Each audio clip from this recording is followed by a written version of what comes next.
Assalamualaikum warahmatullahi wabarakatuh. Shalom, Om Swastiastu, Namo Buddhaya, Salam Kebajikan.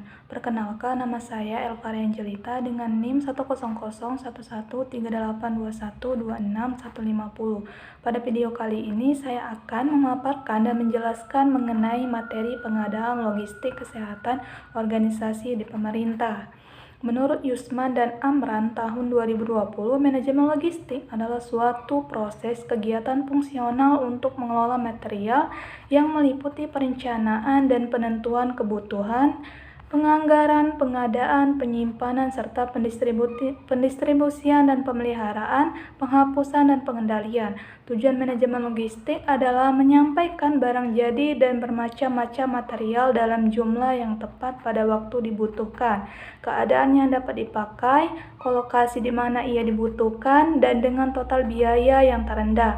Penyelenggaraan logistik memberikan kegunaan waktu dan tempat.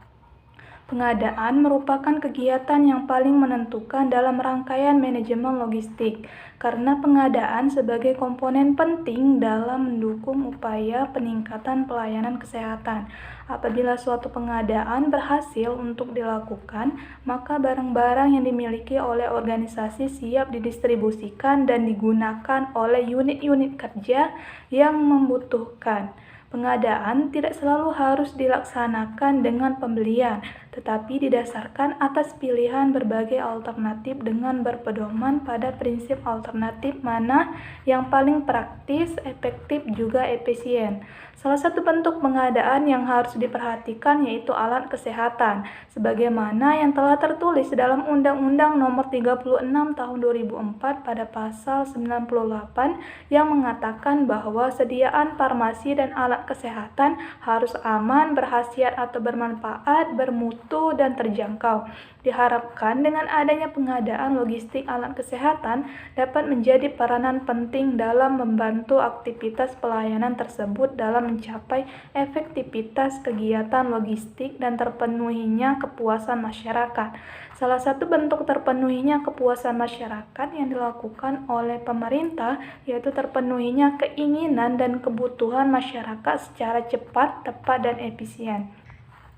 Menurut NetSource tahun 2020, pengadaan logistik peralatan medis rumah sakit melibatkan proses mengidentifikasi, memilih, dan memperoleh bahan, produk, dan layanan yang diperlukan untuk mengakomodasi kebutuhan profesional kesehatan saat ini.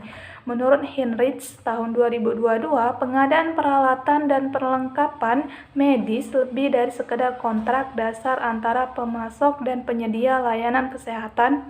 Pengadaan ini membutuhkan pertimbangan kebutuhan pengguna, pemeliharaan teknis, kebutuhan pelatihan, bahan habis pakai yang memadai, dan cara pembuangannya.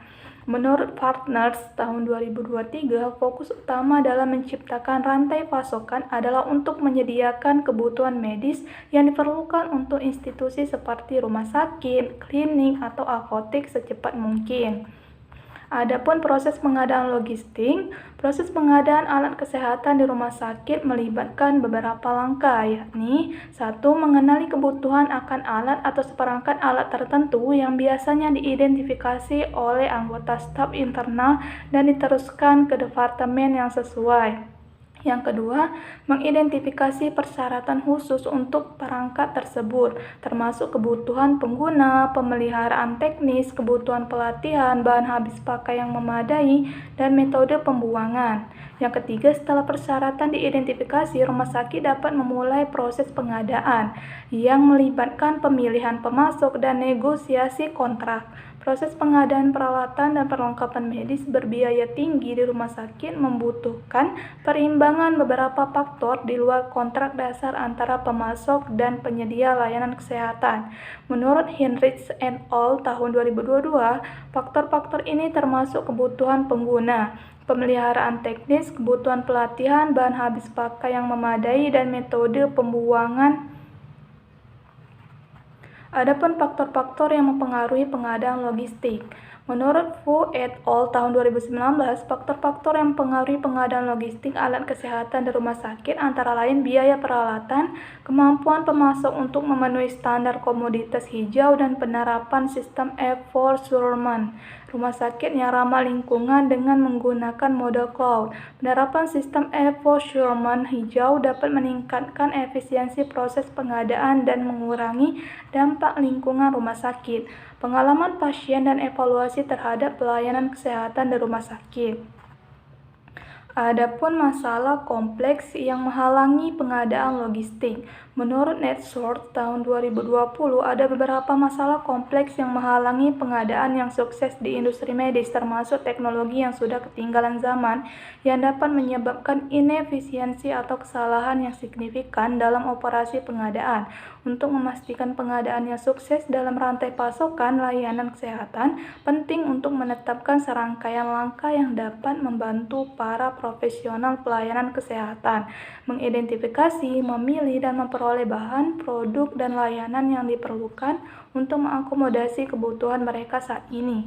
Menurut CME tahun 2023, langkah-langkah ini termasuk menetapkan strategi pengadaan, mengidentifikasi pemasok yang tepat, menegosiasikan kontrak, dan mengelola proses pengadaan. Menurut PMK tahun 2004, pengadaan merupakan kegiatan untuk merealisasikan kebutuhan yang telah direncanakan. Proses pengadaan yang baik adalah mendapatkan obat dengan benar, dengan jumlah yang benar, kemudian harga pembelian yang serendah mungkin, yang ketiga kualitas sesuai standar yang dipersyaratkan, yang keempat pelayanan dan kualitas supplier dapat dipercaya, dan yang terakhir pengaturan waktu pengiriman untuk mencegah kekosongan stok. Adapun permasalahan dalam pengadaan manajemen logistik, berdasarkan penelitian yang dilakukan oleh Kennedy et al. 2018, terdapat beberapa masalah yang sering dihadapi pada bagian pengadaan manajemen logistik alat kesehatan, yaitu yang pertama, ketersediaan produk. Tidak jarang terjadi kesulitan dalam memperoleh alat kesehatan tertentu karena adanya ketersediaan produk yang terbatas di pasaran atau keterlambatan dalam melaksanakan pengiriman. Yang kedua, manajemen persediaan. Kesulitan dalam manajemen persediaan seperti overstock atau understock sehingga dapat mempengaruhi kelancaran pelayanan kesehatan. Yang ketiga, keterbatasan anggaran. Keterbatasan anggaran ini menjadi salah satu masalah utama dalam pengadaan. Misalnya keterbatasan anggaran untuk pengadaan alat kesehatan yang seringkali membatasi pilihan produk dan kualitas yang dapat diperoleh. Kemudian yang keempat, kualitas produk. Pengadaan alat kesehatan yang tidak memenuhi standar kualitas dibeli dengan alasan lebih murah dapat membahayakan pasien dan reputasi rumah sakit atau lembaga kesehatan. Yang terakhir, regulasi dan standar peraturan yang ketat terkait dengan pengadaan, penyimpanan, dan distribusi alat kesehatan seringkali menjadi hambatan bagi Departemen Pengadaan. Baiklah, itu saja pemaparan dan penjelasan mengenai materi pengadaan logistik kesehatan di organisasi pemerintah. Apabila ada salah kata maupun kekurangan dalam penyampaiannya, saya mohon maaf. Kepada Allah saya mohon ampun. Terima kasih. Wassalamualaikum warahmatullahi wabarakatuh.